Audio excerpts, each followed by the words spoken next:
बिस्मिल्लाहिर्रहमानिर्रहीम, अस्सलाम वालेकुम। आप सभी का इस्तकबाल है। आप देख रहे हैं प्रोग्राम स्पेशल रिपोर्ट। आपका मेजबान मीर हिलाल हाजुरी हाजिर खिदमत। और आज के स्पेशल रिपोर्ट में मुतअद्दिद खबरें आया चाहती हैं। खासतौर पर भारतीय जनता पार्टी ये कहती है कि अगर जम्मू कश्मीर के अंदर इलेक्शन कराने के लिए हरी झंडी इलेक्शन कमीशन की जानब से दिखाई जाती है तो बीजेपी जम्मू कश्मीर के लिए मैदान में आने के लिए तैयार है। लेकिन महबूबा मुफ्ती ने मिसाल मलिक को लेकर जो एक अहम स्टेटमेंट दिया है उसमें उन्होंने कहा कि पाकिस्तान की जो कश्मीर के अंदर वकालत करते हैं पाकिस्तान उन्हें नवाजता है, लेकिन यहाँ पर शेख मोहम्मद अब्दुल्ला जैसी जो सियासी कदावर शख्सियत है उनके नाम से मंसूब अगर कोई इमारत बनी है तो उसके नाम हटा दिए जाते हैं। और इस हवाले से उन्होंने कहा कि बीजेपी सरकार को पाकिस्तान से सबक सीखना चाहिए। उमर अब्दुल्ला भी यही नहीं बल्कि उमर अब्दुल्ला ने भी आज कई सारे स्टेटमेंट दे दिए और लद्दाख को लेकर उन्होंने ये कहा कि हमें समझ में नहीं आ रहा है कि अगर हल के निशान पर नेशनल कॉन्फ्रेंस लद्दाख के अंदर चुनाव लड़ना चाहती है तो लद्दाख की एडमिनिस्ट्रेशन को आपत्ति क्यों, उन्हें परेशानी क्यों। लेकिन उससे बढ़कर एक अहम स्टेटमेंट लेफ्टिनेंट गवर्नर जम्मू व कश्मीर मनोज सिन्हा का है। और लेफ्टिनेंट गवर्नर मनोज सिन्हा ने आज KICC श्रीनगर के अंदर एक तकरीब में जिसमें 5 सरपंच और उसके साथ साथ BDCs DDCs की एक खासी तादाद यहां पर मौजूद थी, उनकी एक तकरीब से खिताब किया। और उस दौरान उन्होंने कहा कि लैंडलेस यानी बगैर जमीन के लिए जमीन की मुखालफत करने वालों पर कश्मीर की सियासी जमातों पर तनकीद करते हुए उन्होंने कहा कि ये लोग 50,000 बेगुनाह लोगों के कत्ल के जिम्मेदार हैं। यानी जिन लोगों ने, जब सरकार ने ये ऐलान किया कि जम्मू कश्मीर के अंदर जो लैंडलेस लोग हैं उन्हें 5 मरला जमीन दिया जाएगा और उसके बाद जो मुख्तलिफ पॉलिटिकल पार्टीज की जानब से उस पर रिएक्शन दिया गया, लेफ्टिनेंट गवर्नर मनोज सिन्हा का कहना है कि बगैर जमीनों के लिए जमीन की मुखालफत करने वालों पर जो कश्मीर के ये सियासतदान हैं ये 50,000 बेगुनाह लोगों के कत्ल के जिम्मेदार हैं। क्यों? लेफ्टिनेंट गवर्नर आगे कहते हैं कि ये लोग अमन को हजम नहीं कर सकते हैं क्योंकि वो ये नहीं चाहते हैं कि लोगों को सड़कों पर तशद्दुद को फरोग देने के लिए उकसा रहे थे। स्कूल कॉलेज की बंदिश देखी है। ये लोग जम्मू कश्मीर में 40 से 50,000 मासूमों के कत्ल के जिम्मेदार हैं। ये LG ने आज श्रीनगर में कन्वेंशन सेंटर में पंचायत के 7 गढ़ गवर्नेंस पर 3 रोजा कौमी वर्कशॉप से खिताब के दौरान कहा। काबिल जिक्र बात है कि नेशनल कॉन्फ्रेंस के नायब सदर उमर अब्दुल्ला ने सवाल किया था उस वक्त कि जम्मू कश्मीर में बेघर और बेजमीन कौन है, जबकि PDP सदर महबूबा मुफ्ती ने भी उस वक्त बेघर को जमीन और मकानात की अलॉटमेंट पर शुकूक का इजहार किया था। तो ऐसा लग रहा है कि लेफ्टिनेंट गवर्नर मनोज सिन्हा ने अगरचे नेशनल कॉन्फ्रेंस हो या PDP हो या कोई और सियासी जमात हो, उनका नाम अगर जो बाज़ाहिर उन्होंने नहीं लिया, लेकिन इशारे यही लग रहे हैं कि वो इन्हीं जमातों से मुखातिब थे। LG ने कहा कि कुछ लोग सवाल पूछते रहते हैं कि पिछले 4 सालों में क्या तब्दीली आई है। वो जम्मू और कश्मीर में अमन कायम होते नहीं देख सकते। सड़कों पर तशद्दुद जो मामूल था खत्म हो गया है और स्कूल कॉलेज साल भर खुले रहते हैं। लोग गुरूब आफ्ताब के फौरन बाद घरों को रवाना होते नजर आते थे, लेकिन आज रात 10 बजे के बाद भी रेस्टोरेंट होटल खुले रहते हैं। नौजवान जिनमें लड़के लड़कियां और यहां तक कि बूढ़े भी जहलम के किनारे पर मौसीकी बजाने या आइसक्रीम से लुत्फअंदोज होते वक्त गुजारते हैं। ये वही है जो बदल गया है। उन्होंने कहा कि यह वाकई एक बड़ी तब्दीली है। लेफ्टिनेंट गवर्नर मनोज सिन्हा ने कहा कि हुक्मरानी पंचायतों के जरिए होती है। गुड गवर्नेंस वाला गांव हर पंचायत का ख्वाब है जो पूरा होगा। उन्होंने मजीद कहा कि पंचायती स्तर पर 30,000 मंसूबे चल रहे हैं। LG ने कहा कि फंड्स काम और फंक्शनरी को हमवार किया गया है और लोग पंचायती राज निजाम के फवायद से लुत्फअंदोज हो रहे हैं और फायदा उठा रहे हैं।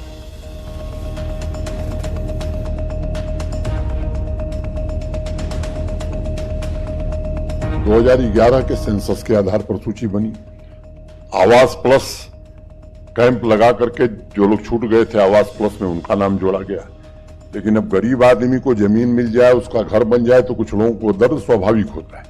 उनका बयान लाने लगा कि साहब ये बाहर के लोगों को ला करके बसाया जा रहा है। मैं आज इस बात का जिक्र इसलिए कर रहा हूं कि इस तरह की बेवकूफी भरी बातें जो लोग करते हैं वो केवल गुमराह करने का काम करते हैं।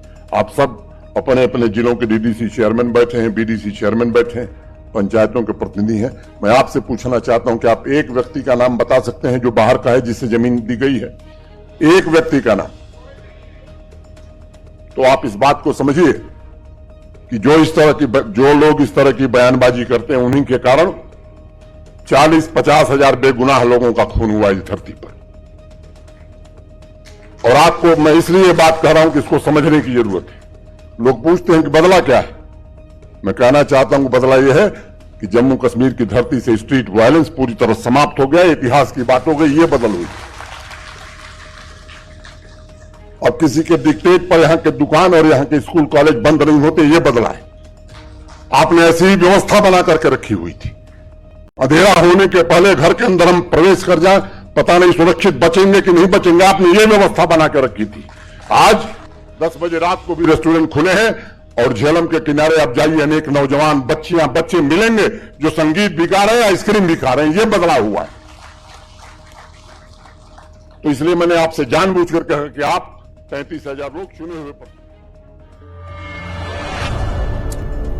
लेफ्टिनेंट गवर्नर ने मेन स्ट्रीम पॉलिटिकल पार्टी लीडरान को तनकीद का निशाना बनाया था, लेकिन उमर अब्दुल्ला से जब यह सवाल पूछा गया कि लेफ्टिनेंट गवर्नर साहब ने कहा है कि 40 से 50 हजार लोगों के जो अमवात या इंतकाल हुआ है या जिन्हें मारा गया है, उसके लिए वही लोग जिम्मेदार हैं जो 5 मरला जमीन की बात करते हैं। लेकिन उमर अब्दुल्ला ने कहा कि हम भी ऐसा ही कहते हैं। दरअसल उमर अब्दुल्ला आज नवाज सुबू कम्प्लेक्स श्रीनगर के अंदर एक ज्वाइनिंग मीटिंग थी, एक ज्वाइनिंग का इजलास था, जिसमें उन्होंने कई सारे जो सियासी लीडरान हैं उनकी नेशनल कॉन्फ्रेंस में शिरकत पर उनका इस्तकबाल किया।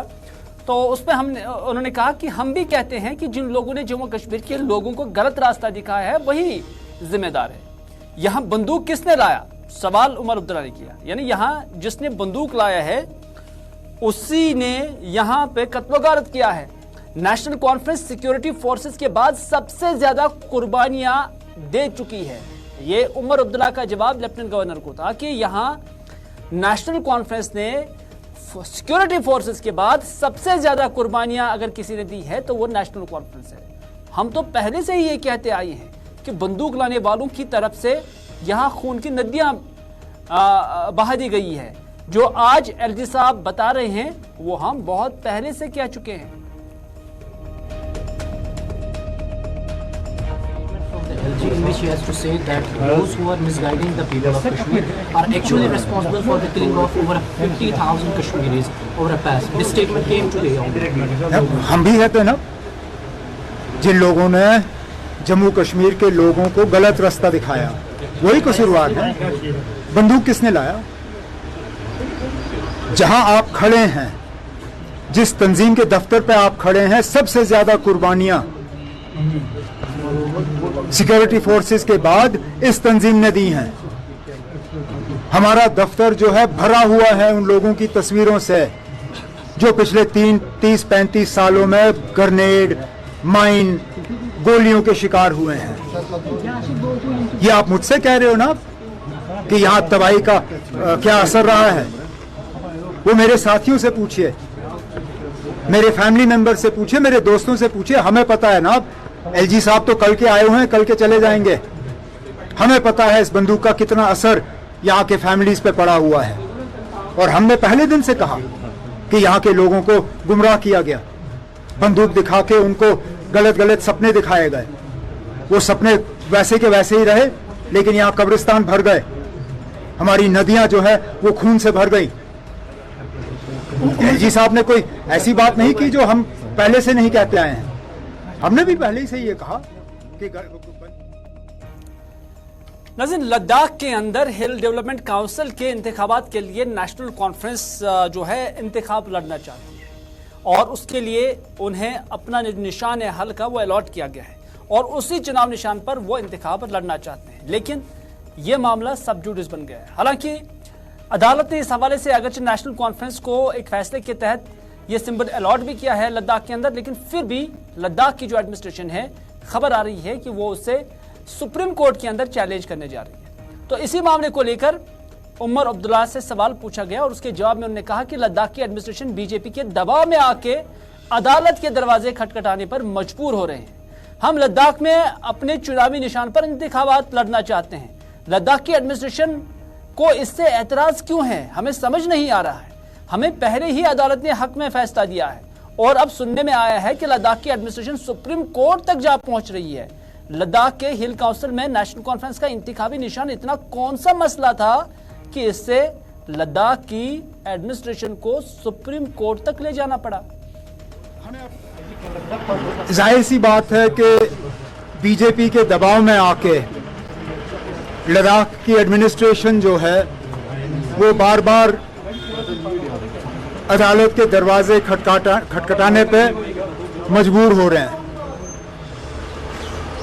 हमें अपना सिंबल चाहिए, हम अपने सिंबल पे इलेक्शन लड़ना चाहते हैं। लद्दाख की एडमिनिस्ट्रेशन को इससे एतराज क्यों? पहले भी हम हाई कोर्ट गए, वहां सिंगल जज बेंच ने हमारे हक में फैसला किया। उसके बाद 300 पेज का उन्होंने पिटिशन दाखिल करके डिवीजन बेंच के सामने लिया। वहां पे भी हम अल्लाह के फजल से कामयाब हुए। अब सुनने में आया है कि एक SLP फाइल करने के लिए वो सुप्रीम कोर्ट तक पहुंच गए।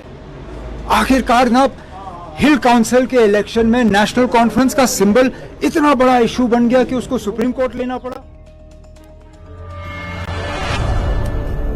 इधर PDP सदर और साबिका वजीर आला महबूबा मुफ्ती भी आज पार्टी के हेडक्वार्टर पर आई हुई थी और इस दौरान उन्होंने यहां पर मीडिया के नुमाइंदों के साथ गुफ्तगू भी की। महबूबा मुफ्ती से सवाल पूछा गया है कि यासीन मलिक की जो अहलिया है मिसाल मलिक, उससे पाकिस्तान के अंदर वजारत का ओहदा दिया गया है। तो उस पर महबूबा मुफ्ती ने जवाब दिया। उन्होंने कहा कि मिसाल मलिक साध्वी प्रज्ञा की तरह कोई मुजरिम नहीं है कि उसको किसी दहशतगर्दी के मामले में मुलजिम नहीं ठहराया गया है। वैसे भी मिसाल मलिक को पाकिस्तानी कैबिनेट के अंदर दाखिल करने का मसला पाकिस्तान का अंदरूनी मसला है। लेकिन महबूबा मुफ्ती ने फिर आगे कहा, उन्होंने कहा कि मुझे लगता है कि बीजेपी सरकार को पाकिस्तान से सबक सीखना चाहिए, क्योंकि पाकिस्तान उन लोगों को इनामात और एजाजात से नवाजते हैं जो उनका केस कश्मीर में प्लीड कर रहे हैं। और यहाँ शेख मोहम्मद अब्दुल्ला और मुफ्ती मोहम्मद सईद जैसे लोगों के नाम अगर किसी इदारे के साथ मंसूब है तो उससे हटाया जाता है और मिटाया जाता है। और शेख साहब व मुफ्ती साहब वो लीडरान थे जिन्होंने जम्मू कश्मीर के अवाम को मुल्क के साथ जोड़े रखा था। और यहां तक कि जब मुफ्ती मोहम्मद सईद के खिलाफ और मेरे खिलाफ कुछ नहीं मिला तो यहां मुफ्ती मोहम्मद सईद के मकबरे पर खर्च किए गए पैसे का ऑडिट भी बीजेपी सरकार की जानिब से कराया गया, ये महबूबा मुफ्ती ने कहा।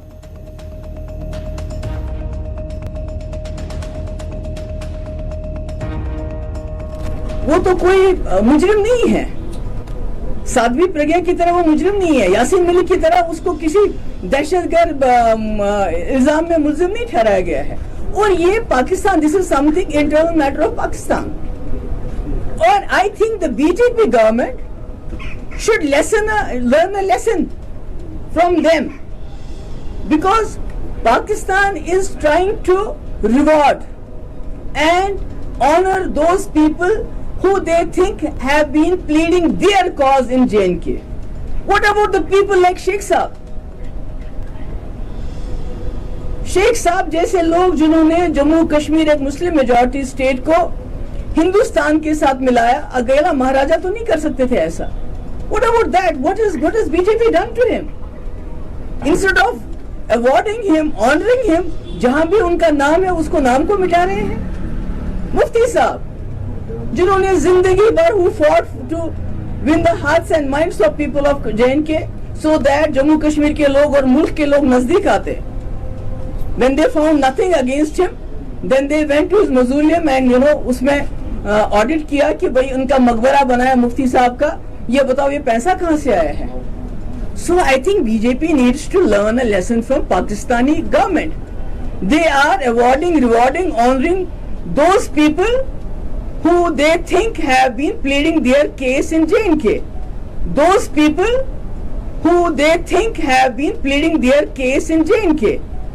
Contrary to that, BJP is dishonoring, disrespecting the very same people, the very same Sheikh Saab. Mehbooba Mufti ने गुलाम नबी आज़ाद के उस बयान को लेकर भी आज तनकीद की और कहा है कि गुलाम नबी आज़ाद का जो बयान है वो दरअसल आरएसएस और बीजेपी की जो आइडियोलॉजी है उसकी एक तायीद है। महबूबा मुफ्ती ने कहा कि आज़ाद साहब का बयान आरएसएस और बीजेपी के बयान की तायीद करती है। पूरे मुल्क में आरएसएस और भाजपा की ये सोच है कि मुसलमानों को घर वापसी करनी चाहिए और आज़ाद साहब का बयान भी उसी के मिस्ताक है। मुझे गुलाम नबी आज़ाद साहब के बयान पर ताज्जुब हो रहा है, ये महबूबा मुफ्ती कहती है कि इतने बड़े और कदावर लीडर ने आरएसएस और बीजेपी की उस सोच की तायीद की है जिससे महबूबा मुफ्ती के बकौल मुल्क के मुसलमानों की जानें खतरे में पड़ गई हैं।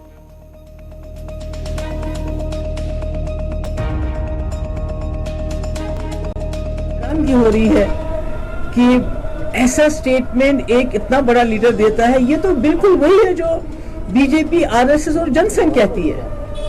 वो क्या कहते हैं? वो कहते हैं तमाम जो हिंदुस्तान के मुसलमान हैं वो एक वक्त में हिंदू रहे हैं, अब इनकी घर वापसी होनी ही चाहिए और उसी के नाम पे मुसलमानों को लिंच करते हैं।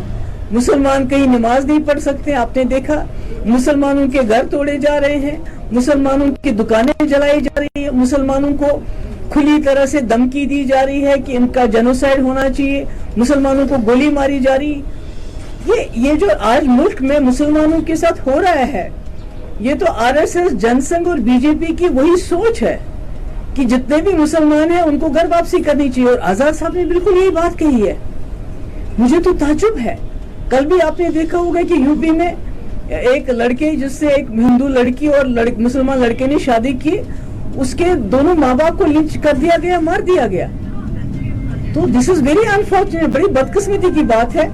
इतने बड़े कदावर लीडर बीजेपी, आरएसएस और जनसंघ की उस सोच की वो तायीद कर रहे हैं जिस सोच की वजह से आज पूरे मुल्क के अंदर मुसलमानों की जान जोखिम में पड़ गई है, जान के लाले पड़ गए हैं। मुसलमानों को ट्रेन में कत्ल किया जाता है, मुसलमानों को लिंच किया जाता है, मुसलमानों को। और ये सब गवर्नमेंट जो बीजेपी की सरकारें हैं उनकी। महबूबा मुफ्ती ने जहां गुलाम नबी आज़ाद की पार्टी और गुलाम नबी आज़ाद के बयान पर उंगली उठाई हैं, तो वहीं पर रिएक्ट सलमान निज़ामी ने किया, जो कि गुलाम नबी आज़ाद की जमात के तर्जुमान हैं। उन्होंने कहा कि आज़ाद साहब के बयान पर सिर्फ बीजेपी के कुछ मौलाना और महबूबा मुफ्ती रिएक्ट करती है, वरना कश्मीर के जो उलमा हैं उनमें से किसी ने नहीं कहा कि गुलाम नबी आज़ाद गलत है।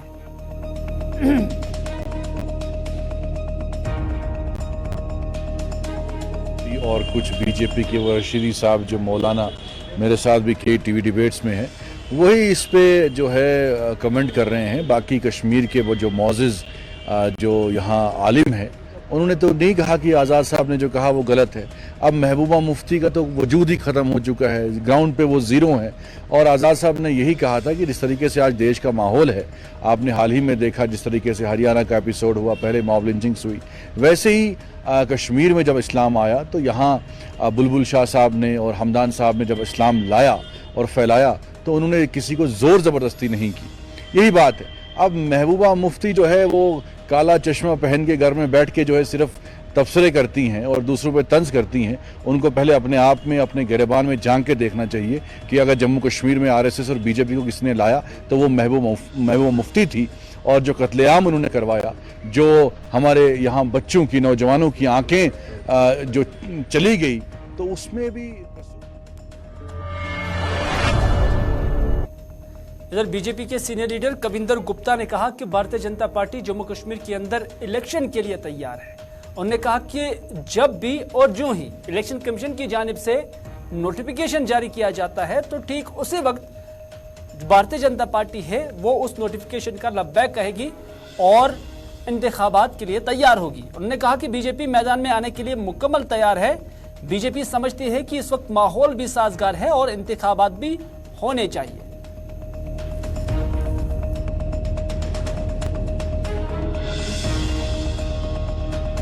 अगर आप लोग कोर्ट में जाकर कह रहे हैं कि सब कुछ ठीक है तो चुनाव क्यों नहीं करा रहे? बीजेपी क्यों डर रही है? क्या वहां पर बीजेपी ने इतने लोगों को परेशान कर दिया कि लोग आप लोगों को वोट नहीं देंगे? बल्कि विपक्ष ने तो ये तक भी कहा कि आपके जो जीते हुए विधायक थे वो भी डर रहे हैं कि चुनाव ना हो।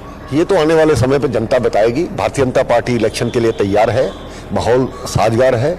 इलेक्शन कमीशन ऑफ इंडिया की तरफ से जब भी कोई नोटिफिकेशन जारी होती है तो इस बार भारतीय जनता पार्टी वहां पर सरकार बनाने वाली है, ये विपक्ष को पता होना चाहिए। विपक्ष मजबूरी का गठबंधन है और जम्मू कश्मीर में भी जो गुपकार गैंग बना था वो भी अपने अपने मुद्दे लेकर के, क्योंकि ना तो इनको कोई भारतीय जनता पार्टी का इनको डर सताता है, उसी के कारण से इकट्ठे हुए। तो फिर चुनाव में देरी किस बात की है सर? देखिए, चुनाव करवाने चाहिए, भारतीय जनता पार्टी भी इसकी डिमांड करती है कि जल्द माहौल साजगार हो गया है, जल्द, और हम जल्दी जीत करके सरकार बनाएंगे। आपको लगता है कि इस वक्त माहौल ठीक है, चुनाव हो जाना चाहिए इस वक्त? बिल्कुल, भारतीय जनता पार्टी चुनाव के लिए तैयार है। पहले ही कह चुका हूं, जब भी इलेक्शन कमीशन ऑफ इंडिया की तरफ से कोई नोटिफिकेशन जारी होगी तो हम जीत करके आएंगे। 370 और 35A पर लगातार केस चल रहा है, उसके बीच में अगर कविंदर गुप्ता से हमारे नुमाइंदे ताबिश कमाल ने सवाल पूछा कि मीरवाइज कहते हैं कि मुझे बंद रखा गया है और लेफ्टिनेंट गवर्नर कहते हैं कि उन्हें बंद नहीं रखा गया है, वो आज़ाद है, सच कौन बोल रहा है? उस पर कविंदर गुप्ता ने क्या कुछ कहा, आइए देखते हैं।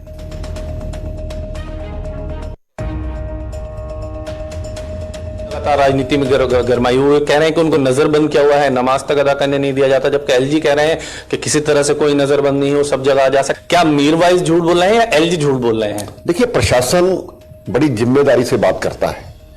अगर ऐसा माननीय उपराज्यपाल जी ने कहा है तो सही होगा।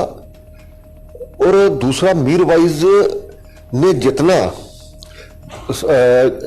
कश्मीर के लोगों को गुमराह किया है, वहां पर मिलिटेंसी के लिए समर्थन किया है, तो उसके कारण से शायद लोगों को मुंह ना दिखा पाते हो, इसलिए बाहर नहीं आते। मतलब आपका कहना है कि वो खुद बाहर नहीं आते? वही कारण है, लोगों के बीच में जाकर के क्या कहेंगे। आज माहौल सुधरा है क्योंकि इन्हीं लोगों के कारण से माहौल बिगड़ा था। आज लोग समझदार हो गए हैं और समझते हैं कि ये हमेशा से पत्थरबाजों का समर्थन करना।